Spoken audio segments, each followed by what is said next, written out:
Salut à tous, je suis ravi de vous retrouver sur Direct Course pour évoquer ce programme dominical du 1er septembre. Le Quintet aura lieu sur l'hippodrome de Longchamp. Il s'agira d'ailleurs de la réouverture de l'hippodrome de Longchamp. Voici tout de suite mon pronostic pour ce Quintet. Une épreuve qui se dispute sur le parcours dit du toboggan, les 1400 mètres. J'ai placé en tête le 9 Alcharoud qui me semble taillé pour réussir à ce niveau, devant le numéro 13 Mon Choix. Ces deux chevaux viennent d'ailleurs de se classer respectivement 3e et 2e d'une épreuve de même facture, un quintet disputé fin juillet sur les ponts de Deauville. À mon avis, il s'annonce redoutable. Je le reposerai le numéro 1 Calarigol, qui n'est autre que le double tenant du titre. Le cheval entraîné par François Rowe vient de prouver sa forme en s'imposant à Vichy. Ensuite, le 3 Gogarty, un sujet régulier. Son entourage n'effectue certainement pas le déplacement du sud-est à des fins touristiques. Le 7, Monsieur Playboy, qui s'est très bien comporté dans le grand handicap de Deauville.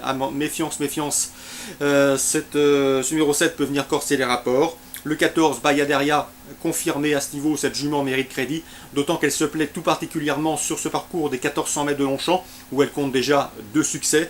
Le numéro 16, Quirinus, qui avait gagné le quintet référence disputé fin juillet à Deauville devant mes deux préférés, mais qui depuis, avec 7 livres de surcharge encourue, trouve des tâches moins aisées, mieux vaut le retenir pour une place. Le numéro 8, Duchessa, qui me semble ici en mesure de venir brouiller les cartes. Elle a du potentiel et elle peut, pourquoi pas, briguer un accessite à belle cote. 9, 13, As, 3, 7, 14, 16 et 8 pour mon pronostic pour ce dimanche à Longchamp. Suite du programme, en réunion de Haffer, je pense que l'écurie Cormy, notamment l'entraînement de Michael Cormy, semble bien représenté, notamment avec le 111 Tom de Sablier confié à son fils Martin. Le cheval, ce Tom de Sablier, trouve un engagement dans ses cordes, et le lot semble à sa portée.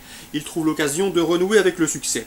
Le 701 Actarus, qui a débuté proprement, se classant 3e le jour de ses débuts à Juliange, ne devrait plus tarder à ouvrir son palmarès, lui aussi mérite une mention favorable.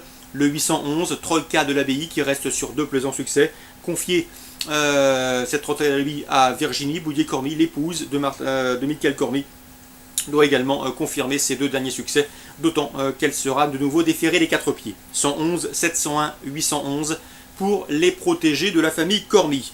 À Argentan, en Réunion 3, j'aime beaucoup le 103 Aisance. Son entraîneur Pascal Barthélémy m'en a toujours dit le plus grand bien. C'est une pouliche estimée, pouliche de qualité. Elle compte d'ailleurs 3 victoires en 4 sorties publiques. Son seul échec, c'est une disqualification à Royan-la-Palmyre, mais ce jour-là, elle n'aurait pas été loin de la vérité. Elle s'est juste précipitée dans le tournant final sous l'attaque d'Act of Love, qui est un poulain estimé par l'écurie Victoria Dreams. Ce jour-là, elle n'aurait pas été loin de la vérité, elle aurait lutté avec le lauréat. Dernièrement à Cabourg, elle a gagné facilement devant Aglaé Tambia notamment, qui s'est imposé depuis sur les programmes de Paris-Vincennes. La ligne est très bonne. À mon avis, le 103 Aisance doit pouvoir s'imposer dans ce lot. Je lui poserai surtout le 102 Airport, qui reste sur 2 victoires consécutives.